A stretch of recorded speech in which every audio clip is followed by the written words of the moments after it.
그 지역의 목자들이 밤에 밖에서 자기 양떼를 지키더니 주의 사자가 곁에 서고 주의 영광이 그들을 두루 비추매 크게 무서워하는지라. 천사가 이르되 무서워하지 말라.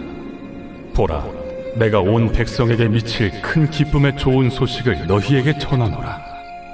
오늘 다윗의 동네에 너희를 위하여 구주가 나셨으니 곧 그리스도 주시니라.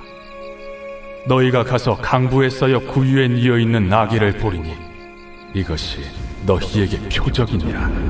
하더니 호련히 수많은 천군이 그 천사들과 함께 하나님을 찬송하여 이르되 지극히 높은 곳에서는 하나님께 영광이요, 땅에서는 하나님이 기뻐하신 사람들 중에 평화로다.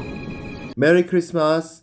2019년 성탄절 아침입니다. 누가복음 2장 8절에서부터 14절까지 말씀으로 우리 주님의 성육신의 의미에 대해서 한번 생각해 보도록 하겠습니다. 매해 성탄절 맞이할 때마다 우리는 예수님의 성육신이 가지고 있는 그 의미가 무엇인지를 되새겨 볼 수밖에 없습니다.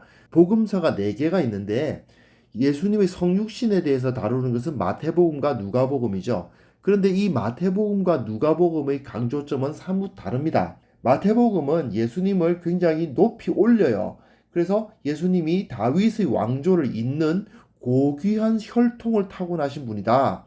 동방의 박사들이 방문하고 예루살렘을 포함한 온 세상이 떠들썩하고 예수님의 탄생에 대해서 그 당시 왕인 헤롯이 굉장히 큰 관심을 갖죠. 물론 죽이기 위함이지만 여하튼 그 당시 종교적으로 정치적으로 높은 사람들이 관심이 예수 그리스도의 탄생에 집중되었다라고 마태복음은 기록합니다. 그에 비해서 누가복음은 물론 예수님의 탄생이 특별한 것은 맞지만 그렇다고 해서 그렇게 높은 지위가 높은 사람들에 의해서 관심의 대상이 되었다고 기록하지는 않습니다. 누가복음은 오히려 다윗의 자손이심에도 불구하고 굉장히 외부적인 분, 굉장히 낮고 천한 자들이 관심을 받으셨다고 기록하고 있습니다. 그래서 예수님의 탄생은 마태복음처럼 헤롯 왕이 관심을 갖고 막 고위층들이 그것에 대해서 관심을 갖는 그런 그림은 그려져 있지 않죠. 누가복음에서는 예수님의 성육신은 철저히 하층민에게 의미 있게 드러나고 있다는 사실이 중요하게 드러납니다. 8절부터 12절까지 내용 보시면요. 목자들이 밤에 밖에서 자기 양떼를 지키는데 그들에게 주의 사자가 곁에 서고 주의 영광이 그들을 비추는 역사가 일어납니다. 그리고 천사가 그들에게 큰 기쁨의 좋은 소식, 즉 복음이죠. 그 복음을 전하고 다윗의 동네에 그리스도 주가 났다. 강보에 쌓여 구유에 뉘어 있는 아기다. 이렇게 소식을 전하는 모습을 보게 되는데요. 오늘 읽지 않았습니다만은 2장 1절에 보시면 가이사 아구스도, 그러니까 로마의 초대 황제라고 말할 수 있는 사람이에요. 이 사람의 명령에 의해서 온 천하가 움직이게 되는, 즉 이 사람이 로마 전체를 통일했다고 해도 과언이 아닌 그런 사람인데 이 사람이 한마디 말만 하면 온 천하에 있는 모든 사람들이 다 움직여야 했던 그런 시절에 예수님께서 가장 낮은 자리에 나셨다라고 기록하고 있는 것입니다. 그런데 밤에 밖에서 자기 양떼를 지키던 목자들이란 말은 그야말로 하층민입니다. 그 당시로서는 종교적으로나 경제적으로나 정치적 지위로나 모두 다 낮은 사람이에요. 최하층민의 모습을 보여주는 것이 바로 목자들입니다. 그런데 이 목자들에게 주의 천사가 나타납니다. 당시로서는 생각하기가 어렵죠. 당연히 왕이나 대제사장이나 선지자나 이런 사람들에게 하나님의 계시가 임해야 될 것 같은데 전혀 그렇지 않은 사람들, 완전히 외부인이나 다름없는 존재들에게 하나님 나라의 복음이 전해졌다. 이렇게 엉뚱한 장소에서 엉뚱한 사람들에게 전해진 복음에 대해서 기록하고 있는 것입니다. 사실 이런 경제적 하층민인 목자들의 입장에서는 누가 왕이고 누가 그리스도냐 뭐 이런 건 그렇게 중요하지 않아요. 지금 하루 먹고 하루 살기 힘든 사람들 아닙니까? 그런데도 불구하고 하나님께서는 그들을 향하여서 복음을 주셨다는 것이 매우 중요합니다. 그 당시 사람들이 고민했던 것은 하나님의 나라가 언제 이루어질 것인가, 또는 어떻게 하면 저 성전이 개혁될 것인가, 뭐 그런 것을 고민했던 것이 아닌 거죠.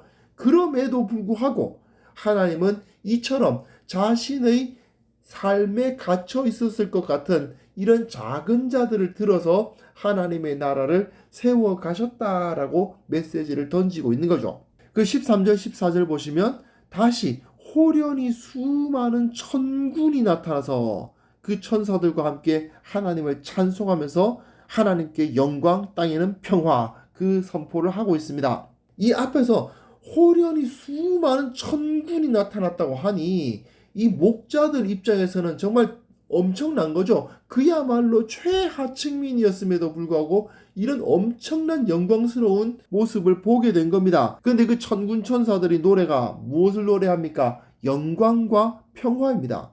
원래 영광과 평화는요, 동전의 양면과도 같은 것입니다. 세상적으로 그렇습니다. 세상적으로도 이 세상에 평화가 임하기 위해서는 어떤 강력한 존재가 영광을 얻어야 돼요. 주로 평화가 언제 없어집니까? 비슷비슷한 힘을 가지고 있는 사람들 또는 나라들이 많이 함께 존재할 때 평화가 없습니다. 서로 싸우니까요. 그러니까 거기서 전쟁이 끊일 날이 없죠. 전쟁을 끝내려면 어떻게 해야 되느냐? 한 명의 또는 하나의 나라가 강력한 힘을 독점해가지고 그 주위를 완전히 평정해버리면 더 이상 싸움이 일어나지 않습니다. 바로 그것이 가이사 아구스토가 이룬 로마의 평화예요. 강력한 군사력을 가지고 모든 나라들을 눌러버리고 더 이상은 싸움이 있지 않도록 만들어버리는 것이죠. 사실 굉장히 효과적인 느낌은 드는데 사실 어떻게 보면 굉장히 역설적입니다. 결국은 평화를 얻기 위해서는 강력한 폭력이 필요하다는 이야기가 되고 말지 않습니까? 그런데 이 구유에 누운 아이는 그런 방식으로 이 세상 가운데 평화를 임하게 하실 분이 아니죠. 가이사 아우구스토처럼 그 사람들 사이에서 박수를 받고 영광을 받는 수준이 아니라 하나님 앞에서 영광이 되고, 또한 그 영광으로 인해서 땅에서 하나님이 기뻐하신 사람들 중에 평화를 도래케 하는 그러한 세상과는 전혀 다른 영광과 평화의 구주가 이 땅에 오셨다라는 것을 선포하는 것입니다. 그래서 왕족으로 나신 것이 아니라 아주 평범한 목수의 아들로 나시고, 그리고 왕좌에서 나신 것이 아니라 구유에서 나시고, 그리고 수많은 높은 자들에게 그 소식이 전해진 것이 아니라 이 목자들에게 그 소식이 전해지는 역사들이 여기에 임하게 되었습니다.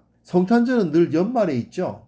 연말이 되면 사람들은 어떻게든 올 한 해 내가 얼마나 큰 성과를 냈고 얼마나 강해졌고 얼마나 많이 기여했는가를 자랑해야 되는 시기라고 볼 수 있죠.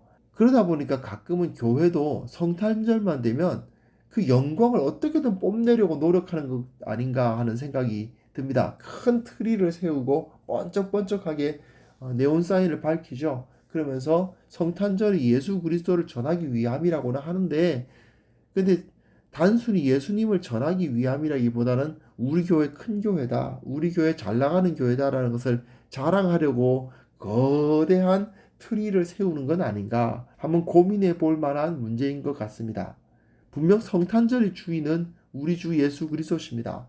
주님은 가장 낮은 곳에 그렇게 눈에 띄지 않는 자리에 임하신 분이십니다. 그분은 세상에 참된 평화를 베푸시기 위해서 이 땅에서 가장 낮은 자리에 임하셨다는 사실을 기억할 수 있었으면 좋겠습니다. 오늘 성탄절을 보내실 때 세상은 화려하게 꾸미고 그리고 어떻게든 자기 자신을 자랑하려고 뽐내는 모습을 보이고 있다 하더라도 우리는 오직 우리 주 예수 그리스도께서 가장 낮은 자리에 오셔서 그 영광을, 세상적 영광이 아니라 하나님 나라의 영광, 자신을 감추는 영광을 통해서 세상에 평화를 임하게 하신 분이라는 사실을 기억하는 오늘 하루가 되기를 바랍니다. 하나님 아버지, 성탄절을 맞이하여 주님의 성육신을 다시 한번 기억합니다. 세상 사람들은 어떻게든 자기 자신을 화려하게 보이고 꾸미려 하지만 우리 주님은 가장 낮은 자리에 오셨다는 사실 기억하게 하여 주시고 그 낮은 곳을 바라보고 우리 주님께 홀로 영광 받으시기를 구하는 우리 모두가 되게 하여 주옵소서. 이 세상 가운데 참된 평화가 우리 주님의 영광을 통해서 온전히 세워지기를 바라오며 주님께서 우리를 사용하셔서 이 세상 가운데 빛을 던질 수 있도록 주님 역사하여 주옵소서. 예수님의 이름으로 기도합니다. 아멘.